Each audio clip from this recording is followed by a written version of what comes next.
Hey, this is Tom Medendorf, Michigan Firearms. We're here by one of our partners, Powderhorn Guns and Archery. I've got Tim Becker here. Tim is going to tell us a little bit about what they do here at Powderhorn Guns and Archery. Yeah, at Powderhorn Guns and Archery, we do all outdoors, hunting, fishing. We can get camping, anything you need. We sell crossbows. We do sell compounds, muzzle loaders, shotguns, rifles, handguns. Anything you want to do. We can even book fishing trips, hunting trips. We take care of about everything out here. We do bore sightings. We do gun cleanings. We can even, give you a daily or hourly fishing reports on what's going out in the lakes around here. Yeah, we just try to take care of everything and make everybody have a great experience in the outdoors. Well, one thing that I noticed, Tim, it's the service. Yeah. The service that you provide for people when they buy something, it's you take care of them. You don't charge them extra for every little thing they come in and ask about. Yeah. And I know a lot of people come in here when we're here and they ask a lot of questions, and the information's all for free. Yep. So stop on down to the Powderhorn Guns and Archery, 127 North River, right here in Holland. Check it out. Not a better guy to talk to. Hey, we have fun, that's for sure. Okay, Tim, so what do we have here? Today we're going to be working on a Savage Model 12 22-250. It's a target gun, also a pretty good varmint gun as well. But we're going to be putting on a scope. We're going to be leveling it. Leveling on a scope is as important as putting ammunition in it for accuracy. So we're going to be leveling it, putting it on, and boresighting it. And what we do first with any gun when we get started, always check to make sure that she's clear and safe. And then you just pull the bolt right out. Set that aside.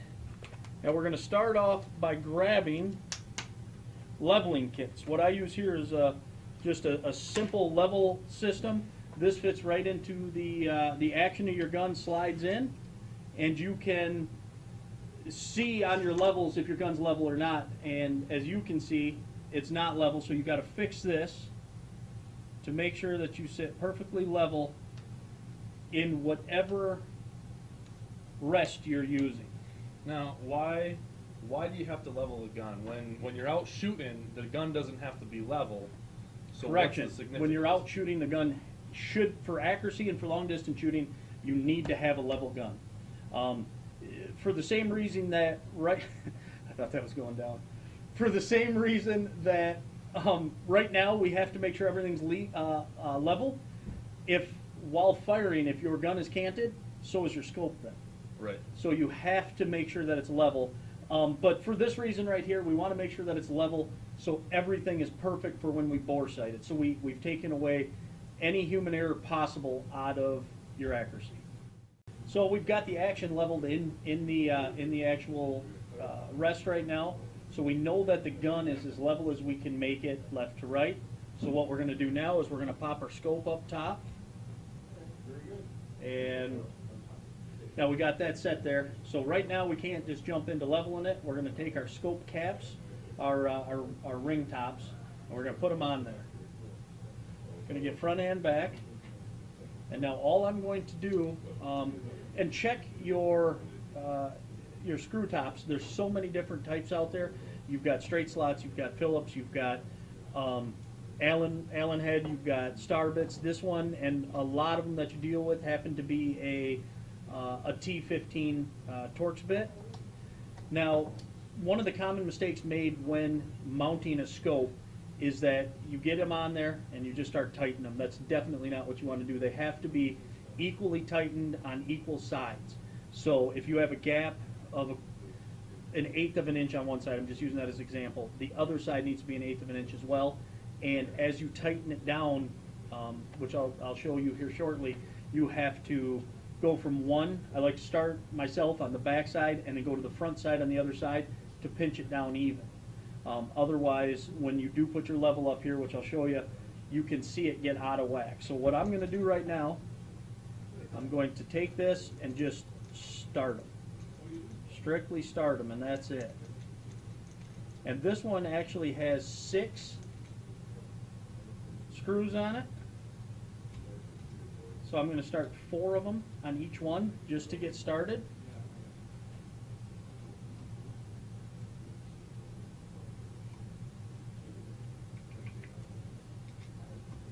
All right, so now we got this started to where I feel quite confident that they're on there tight enough, and I can still move my scope inside of the rings, so it's still loose. All right, now the next thing you want to do before getting too far ahead of anything is you want to make sure your scope is set perfect for eye relief. I like eye relief to be 2 to 3 inches back.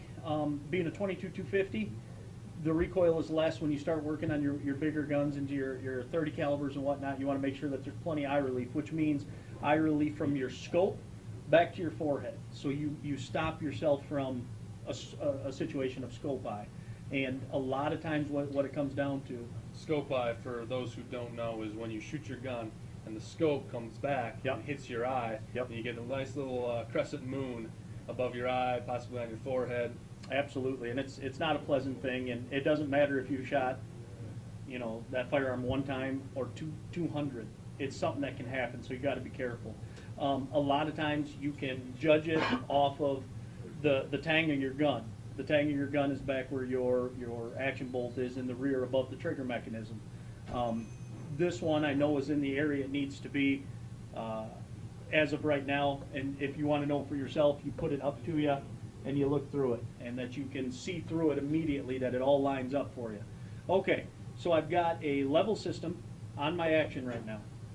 Now what you want to do, you find a flat spot on your scope.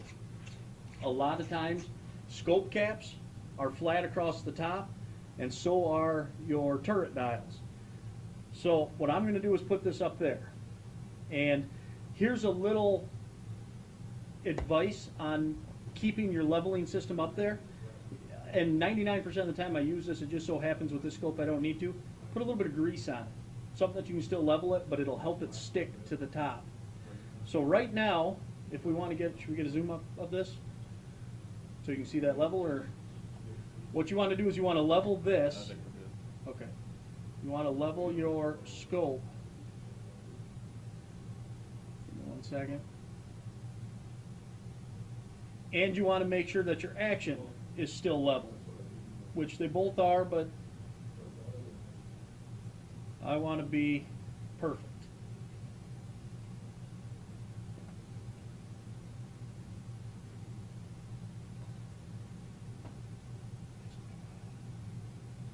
Why do you want both levels to be perfect? Okay, the reason you want both levels to be perfect, which the scope is right now, I've got the scope on perfectly level and I have the action on perfectly level. So they're going to line up. Now, if you sight this gun in at 100 yards and you're shooting dead center, but yet your scope is cantered and it's not level, at 200 yards, it's not going to affect your vertical as much, but your horizontal, your left to right, if you're dead center at 100, at 200 you could be 1 inch off, or let's use 2 inches off, and then at 400 you'll be 8 inches left or right. So 0-0 is the best way to go. Always, always, always make sure that your scope is level. And as soon as we got the scope leveled out, we're good to go here, we know everything's well, we're going to start by tightening down your ring tops. And when you look at it, you want to make sure that your gaps on both sides are completely even. So what we'll do here is we're going to come to this side. Now, when you do this, watch to make sure, I started on the back side of this one, now I'm going to the front side of the other side. Watch to make sure that nothing comes out of level. As you tighten, that pinches around and it will twist that scope. So you want to make sure everything's even. As soon as everything's even, you can start your process of getting her all turned down. Another advice, especially on your bigger rifles, put Loctite on all your bolts. Now, not just on your ring mounts, put them on your bases as well. Clean it up real good, put them on there so that they will not back out, because that they definitely can. Alright, so now I'm sitting level and level. So I'm going to start the process of completely tightening my scope down. Okay, so here I go. I've got a couple of them down quite a ways. And remember to keep watching your levels, because as you bump around, anything can move. And that's why it's really nice to have grease, just a little bit of grease on the bottom of your levels to hold them in place. All right, we're almost done with this.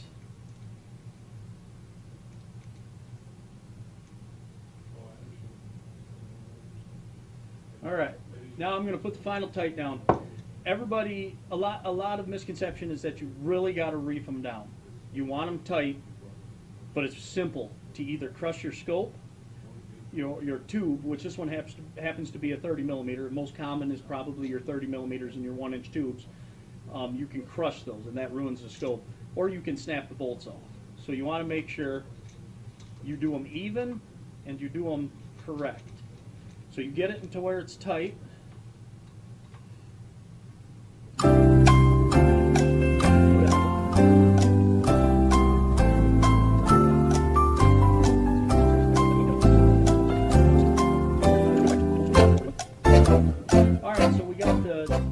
The cap mounted on there. We have the scope completely locked down. We do have level up top, level down below, so we know that the scope is level to the firearm right now. So all locked down, can't go anywhere. So our next step then is going to be to boresight it. Now what I use for a boresighter, you can remove your top turret cap. And what I use for a boresighter is I use a Bushnell. I've used them all. There's many different types of boresighters. I like this one over the laser style or anything. So you find, being a 22-250, it's a 22 caliber, so you find the arbor to match the 22 caliber. Slip it in. There's a little notch on it. Slip that notch down in there.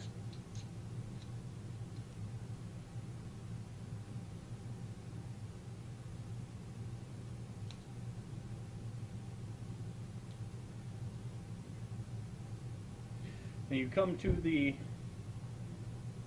muzzle, put that on there. Now that's on a ramrod, and as you turn the rear of it, it opens up to expand to the exact size you need. This one fits 22 caliber to 270. And this is where I'll need your help, Jake. You got to look through the scope and align the boresighter up with your crosshairs, knowing that we're level. The only thing I wish different was that there was a level on the boresighter. Make things a whole lot easier. But yeah. Okay, I need you to go. Yep, keep going that way. Good. Right there, I'm happy. Okay. So now that all I've yes levels everything out. Levels everything out, because we know the gun is level and that the scope is level.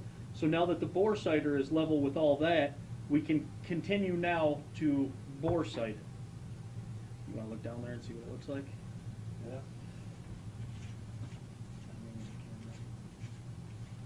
We can start the boresight. I want to get this way down. Perfect. Okay. Okay, so the next thing we're going to do, we're ready to go. One thing to remember is it's a reverse object in there, since you're looking through a scope onto a pattern coming right back. So like in this grid right now, we are in the grid, we are low right, which means that right now if I shot it, we would actually shoot high left. So one thing to know, and this is all trial and error, and it's stuff that I've found off of my actual boresighter, everyone could be different. High powered, high velocity firearms such as the 22-250, one of the misconceptions of boresighting is you boresighted my gun, so now I can just go out and hunt with it. That is not accurate at all. Boresighting helps you get on target. Now my recommendation for firing, and what I do personally, is after I boresight it, I go to 25 yards. Now with a high velocity round such as the 22-250, when I boresight it, I like to be dead center left to right, 2 squares high on there. Now each square in the grid is a 1-inch square. So each time you're up, it's 1 inch. Nope, that's at 100 yards, correct? Yeah, at 100 yards, it would be 1 inch. 1 inch. So with a high velocity firearm, what I do is I go at bore sighting, left to right perfect, 2 grids up, which means I'm going to shoot at 25 yards about 2 inches low. Because the reason being, with the trajectory of the bullet, you're actually going to hit that target being 2 inches low at 25 during bore sight. You're going to be about 4 inches high at 100. And that is trial and error from what I've found with bore sighters, and especially the Bushnell bore sighters we're using now. So I bore sight that, so you go to 25 yards, you pull the trigger, squeeze the trigger on a rifle, and you fire your first round, you're 2 inches low, you just move directly out to 100, you'll be about 4 inches high, and move to wherever you want to be. Me personally, when I sight in a hunting rifle, I like to sight it in about 1.5 inches high on a higher velocity at 100, move to 200, 1.5 inches to 2 inches high, and you drop dead center at 200. But that's different for every firearm, of course. So that's just what you have to figure out on your own firearm. But as you bore sight it, go to 25 yards to do a sight in. If you're shooting a 22, put it dead center, go to 50, and work your way out. 243, I recommend you sight in 2 inches low at 25 yards. It's just any fast round, that's the way to do it. So I'm going to bore sight this now and get it perfect. So now I am 1, 2, 3, 4. I am 4 grids right, meaning I'm 4 inches left. And I am 2 grids low, which means I would be 2 inches high.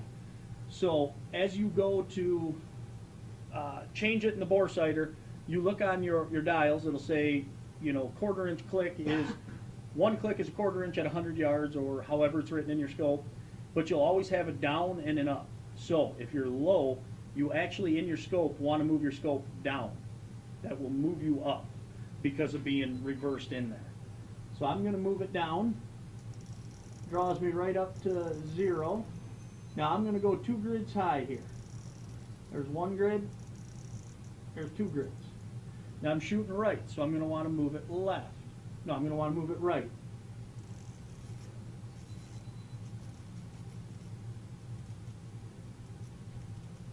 And there it is. Sighted in perfect, if you'd like to take a look at it.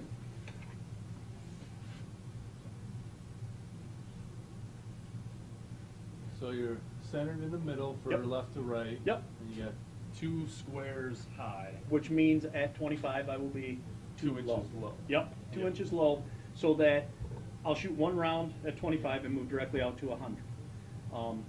And we're it's, hoping to do another video where we'll show the geometries of how a bullet would come out of the barrel, because there's a misconception out there that when it comes out of the barrel it actually goes up first and then drops down, whereas in reality it comes straight out the barrel. You're just going to aim it higher compared to the scope to make sure you can make those long shots. Yep. And in fact, a lot of these firearms the bullets won't even start dropping until past 300 yards. Right. Your higher velocities, Yeah. all that good So stuff. that's another So, video. And yep, you have successfully bore sighted your firearm. So all you do now is you take that out, take this out, put your bolt back in, make sure you check, yep, nothing got in there, and you're good to go. You are bore sighted and ready to enjoy a day on the range and hopefully get out and do some varmint hunting or deer hunting or whatever you can. Wouldn't want to go out and shoot yet until you take your equipment off. Oh, yeah, well, yeah, I agree. And then for that, you just turn that slides right out. Now, you do want to be very careful because the end of your barrel is called the crown. You do not want to ram it up and down. You slide it out nice and smooth and steady, because as soon as you ruin the crown, that can affect accuracy on a firearm. So now you are ready to go out and start shooting. Yes, there we go. So there it is. Learn how to bore sight your gun. Again, we're here at Powderhorn Guns and Archery. This is Tim. Anytime that you have any questions on them, feel free to come on down. We're at 127 North River in Holland on the north side, just north of the bridge that heads to the south side, and you are welcome to come on down and pick my brain on anything you want. We just want to help you with accuracy and becoming a better marksman. Thank you for watching our video. Please like and subscribe. I'm Jake with Michigan Firearms.